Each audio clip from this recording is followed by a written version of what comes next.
in Yuzhong province in China shows clearing debris as efforts continue to manage the damage. Billions of dollars in economic losses. Half a year's worth of rain in 24 hours, falling on one forgotten county that most of the world can't even pronounce. While Beijing makes headlines and Shanghai captures international attention, China's deadliest floods of 2025 happened in a place that doesn't exist on most global news radars. A mountainous region where 4,000 people became prisoners in their own villages, where entire families vanished without a trace, and where the Chinese government's emergency response revealed the brutal calculus of who gets saved and who gets sacrificed. Welcome to Earth's Dark Secrets. What I'm about to reveal will show you how China's most remote communities became testing grounds for disaster response that prioritizes political optics over human survival. Yuzhong County sits in a death trap that cartographers call beautiful. Nestled in China's northwestern Gansu province, it's surrounded by the kind of dramatic mountain terrain that creates picture-perfect postcards and absolute meteorological disasters. When atmospheric rivers from the South China Sea collide with the Chilean mountains, they create what meteorologists call orographic precipitation events. The mountains literally wring every molecule of moisture from the clouds, concentrating an entire season's rainfall into hours. But here's what makes this different from Beijing's floods or Zhengzhou's subway disasters. Yuzhong County has no escape routes. The county is connected to the outside world by a handful of mountain roads that become torrential rivers the moment heavy rain begins. Unlike major cities with multiple evacuation corridors, backup transportation networks, and redundant communication systems, Yuzhong's 30,000 residents depend on infrastructure designed for normal weather, not biblical deluges. On August 7th, that infrastructure became a mass casualty mechanism. The rain began at 3:42 a.m. local time on August 7th. Not the gentle morning showers that mountain communities expect, but what hydrologists call a precipitation bomb. Rainfall rates exceeding 50 millimeters per hour in a region that typically sees 300 millimeters for the entire year. By 6 o'clock a.m., the Yuzhong County Emergency Management Office had received its first distress calls. Zhuanggu Village, home to 847 people, was reporting that the main access road had become a river. Within 2 hours, that road was impassable. By noon, 14 villages were completely cut off from emergency services. Half of the county's annual rainfall fell in the first 24 hours. Rivers that residents had never seen rise above ankle deep became torrents carrying cars, livestock, and homes downstream at highway speeds. But the most terrifying aspect wasn't the speed of the flooding, it was the sound. The floodwaters also swept through this woman's house during the night. She was already at a shelter and says, "It was so scary. I have not seen such rain in years."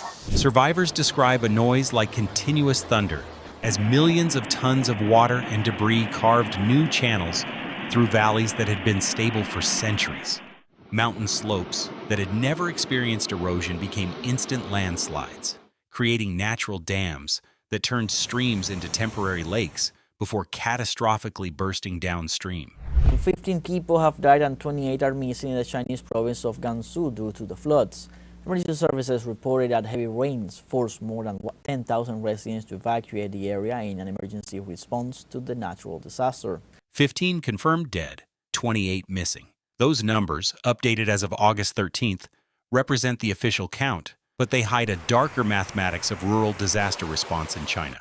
The 15 confirmed victims were people caught in a systematic failure of rural emergency preparedness that prioritizes urban populations over remote communities. 8 of the 15 deaths occurred in Bamensi village, a settlement of 3 people that had never experienced major flooding in recorded history. The village sits in what planners considered a low-risk zone until August 8th, when an upstream natural dam burst, Sabbaru, and sent a 4-meter wall of water through the village center at 2:15 a.m.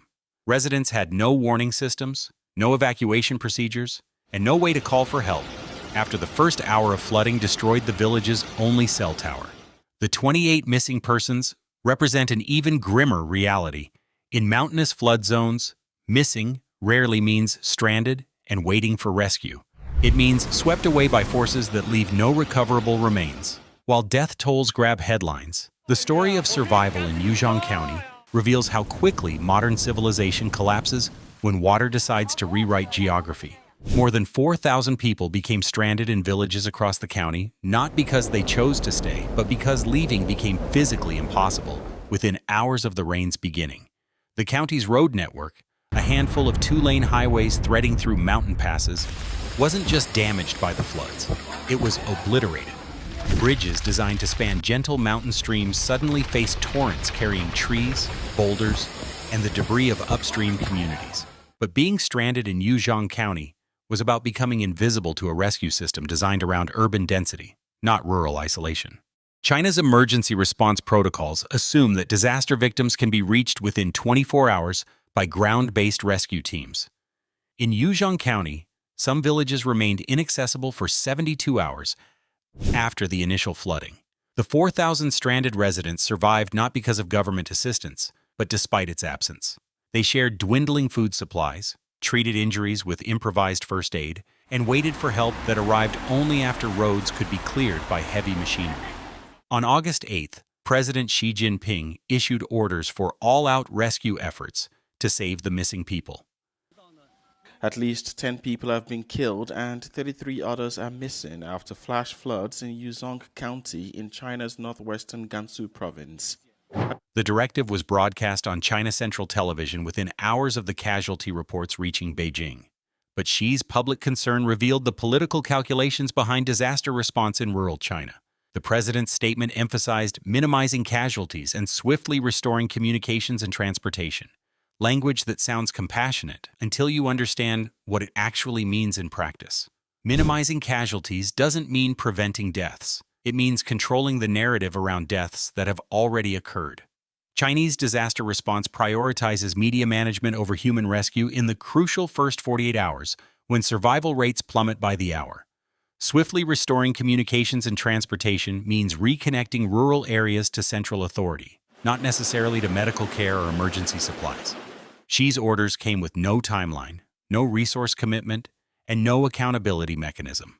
They were theater designed to demonstrate governmental concern without acknowledging governmental responsibility for the systematic neglect that made this disaster inevitable. Gansu province had spent the previous decade upgrading its disaster preparedness infrastructure, investing in early warning systems, emergency communication networks, and flood control measures. These improvements were showcased as evidence of China's commitment to protecting rural populations from climate change impacts. The August 8th floods exposed these improvements as cosmetic modifications to fundamentally inadequate systems. Yuzhong County's upgraded early warning system consisted of sirens that couldn't be heard over rainfall and text message alerts that didn't work when cell towers lost power. The emergency communication network relied on landline connections that were severed within hours of flooding.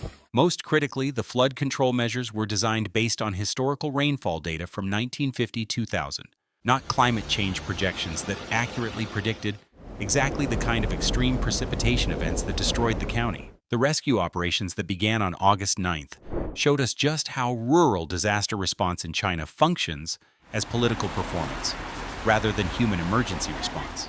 State media documented every aspect of the rescue efforts: helicopters airlifting supplies, emergency workers clearing debris from roads, and officials coordinating relief operations from temporary command centers. The coverage emphasized the government's rapid response and comprehensive resource deployment. But the timeline reveals a different story. Roads to affected villages weren't cleared until August 10th, 72 hours after the initial flooding. Power restoration reached only 80% of affected areas by August 10th, leaving thousands without electricity, communications, or access to medical care.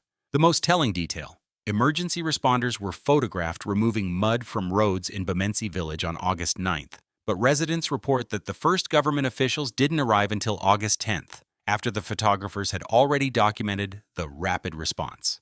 The Yuzhong County disaster represents a preview of how climate change will impact China's 600 million rural residents over the next decade. Extreme precipitation events that historically occurred once per century in northwestern China are now projected to happen every 3 to 5 years. Mountain communities like Yuzhong County face repeated cycles of destruction and inadequate recovery that will make these regions increasingly unlivable.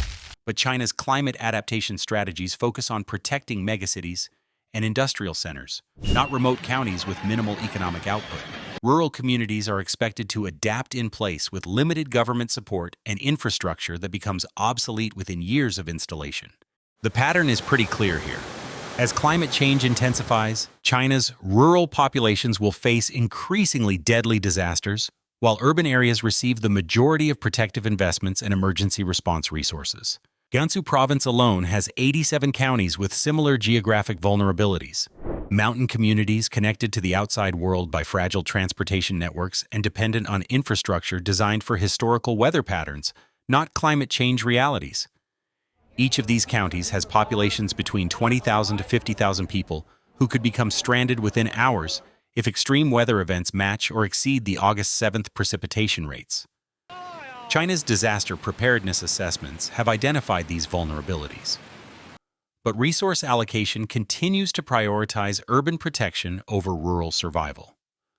The next Yuzhong County disaster isn't a possibility. It's an inevitability built into current policy priorities. When China allocates disaster preparedness funding, rural counties like Yuzhong receive resources based on population density and economic output, not vulnerability assessments. This creates a system where the communities facing the greatest risks receive the least protection. The 15 confirmed deaths and 28 missing people in Yuzhong County tell the human cost of treating disaster response as an economic calculation, rather than a moral obligation. As climate change creates more frequent extreme weather events, this calculation will produce increasingly deadly results for China's most vulnerable populations. And get this, what happened in Yuzhong County wasn't unique. Absolutely not. It's part of a global pattern where remote communities become laboratories for testing how much human suffering societies will tolerate in exchange for protecting economic centers. The 28 people still missing in Gansu province tell the human cost of treating rural populations as acceptable losses in climate change adaptation strategies that prioritize infrastructure over lives. As extreme weather becomes routine, Yuzhong County's disaster reveals the brutal mathematics of who gets saved and who gets forgotten when the floodwaters rise. Thanks for watching Earth's Dark Secrets, where we expose the hidden realities behind our planet's most devastating disasters. If this investigation revealed something the mainstream media won't tell you, please like, comment, and subscribe. Your support helps us uncover the stories that authorities don't want told. Hit the bell so you never miss our in-depth analysis of the disasters that reveal our planet's dark truths.